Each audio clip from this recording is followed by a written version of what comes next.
Let's talk about relapse and how it leads to a shame cycle. For this specific video, I want to be speaking to somebody who's actually in the relapse process right now, whether it be relapse to drugs, alcohol, codependency, depression, it doesn't really matter. This is a time of the year where everybody is fragile, everybody is easily triggered, people decrease their self-care, and then they fall off of a cliff. But it doesn't really matter whether it's this time of the year, it could happen anytime, anywhere. If you're struggling, I'm going to mention some resources at the end of the video. I have a lot of compassion for people who are struggling, especially for people who are stuck in the relapse cycle, the return to use and bad habits and behaviors. This triggers the shame cycle, and the shame cycle works with the relapse to create synergy, which keeps this pattern going. Mental health struggles and addiction also carry social stigma. If you're identified as having a problem or a moral deficit, this just adds more fuel onto your shame. There are two aspects involved in the relapse cycle. There's the first one, which is the biological process, which is kind of what happens in the brain and the brain chemistry. And the second one has to do with the shame cycle. With the biological process, the midbrain is what hijacks your brain and keeps you perpetuated in the relapse cycle. Your frontal cortex here is the part of the brain that usually offers control. This is the part that usually is your operating function, your everyday feelings, thoughts, emotions. That's usually pretty much in the frontal cortex. The midbrain is more primitive, and it's the part of the brain that's kind of like the go mode. Some people refer to this as the lizard brain. And once the lizard brain hijacks your brain, it's not easy for your frontal cortex to get that control back. Usually you have to get some type of assistance, whether it be through a program, a sponsor, meetings. There has to be some type of external force to help you do this, because willpower alone doesn't work. Because willpower lives up in this part of the brain, and this is the part of the brain that isn't in control. And it usually takes about a month once you've stopped this use for your frontal cortex and your brain to recalibrate itself. When people tell me, well, Ken, I'm only relapsing every 3 or 4 days now, where I was relapsing every day or two before, I tell them that that's really not technically a relapse, because your brain hasn't had enough time to reset itself yet. Basically, what these people are doing is they're slowing down in their use, but they haven't stopped the cycle yet.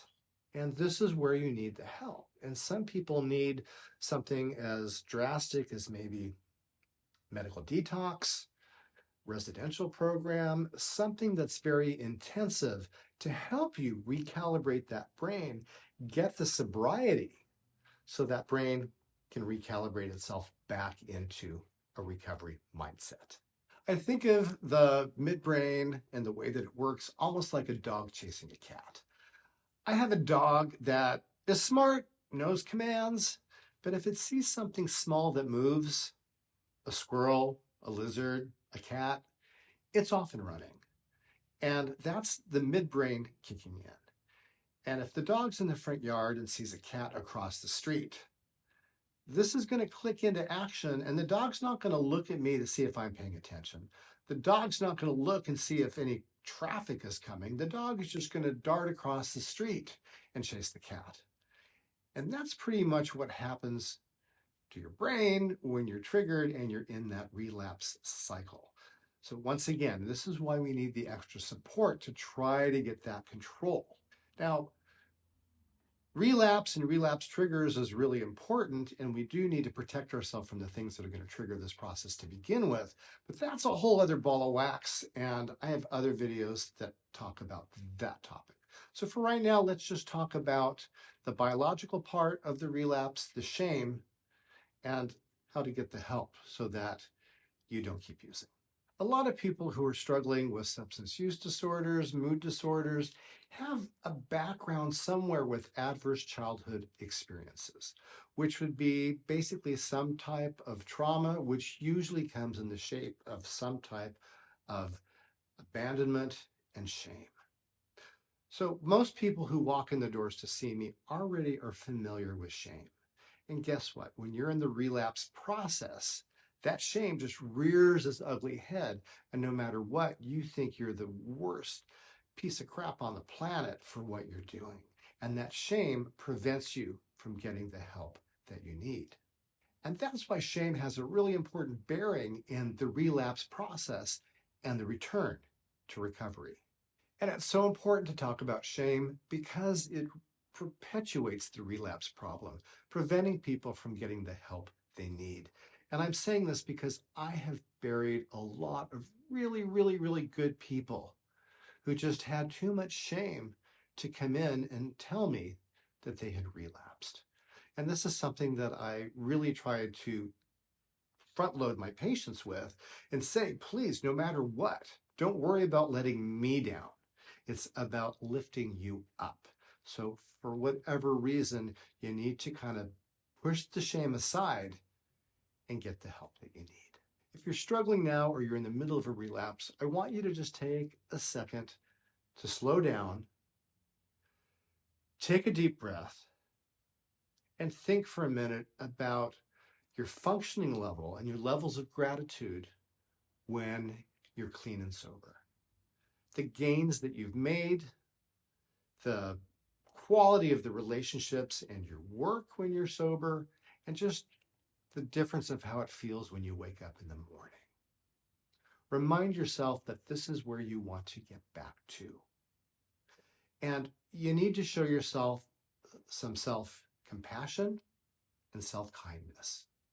You really need to be your own cheerleader, especially when you might feel like there's no one else around rooting for you or on your side.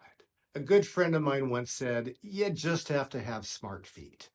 And what he meant was, you don't have to want to go to a meeting, you don't have to want to get the help, but as long as your feet get you through the door, that's all that matters. You just have to have smart feet. Healing from the shame is a part of the recovery process, but you need to get out of the relapse cycle before you can work on the shame. So just practice having smart feet. So let's talk about resources. I gave you the resource of having smart feet, but beyond that, if you have insurance, look up your insurance and see what services are available to you. In the United States, we have this thing called Parity. Parity means that mental health and addiction needs to be looked at and treated with the same importance as physical health. And if you don't have insurance, look and see what resources your county has available for you. The most accessible and affordable thing that you can do is get yourself to a meeting. Alcoholics Anonymous, Narcotics Anonymous, Overeaters Anonymous, Gamblers Anonymous, whatever it is that you need to get support from, there are meetings everywhere.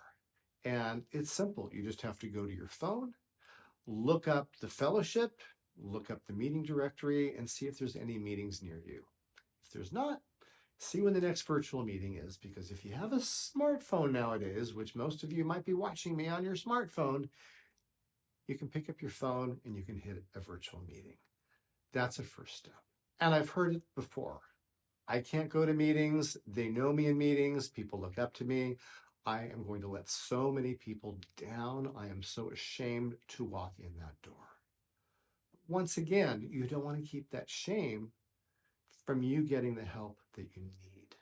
And I'm sure you would welcome other people with open arms if they relapsed and came back to a meeting. And that's the type of reception that you deserve and you'll most likely get if you return to a meeting after a relapse. And if you are thinking of suicide or you feel like you're at the end of your rope, please call 988. In the United States, this is the National Suicide and Crisis Lifeline. Excellent resource.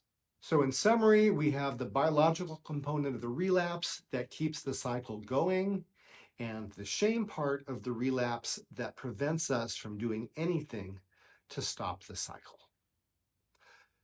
So the important thing here is to make sure that you back burner the shame. Turn it off, push it aside, walk through, be your best cheerleader and get the support and the help that you need. I'm Ken Francis, California licensed marriage and family therapist. I encourage you to have smart feet and love yourself. Namaste.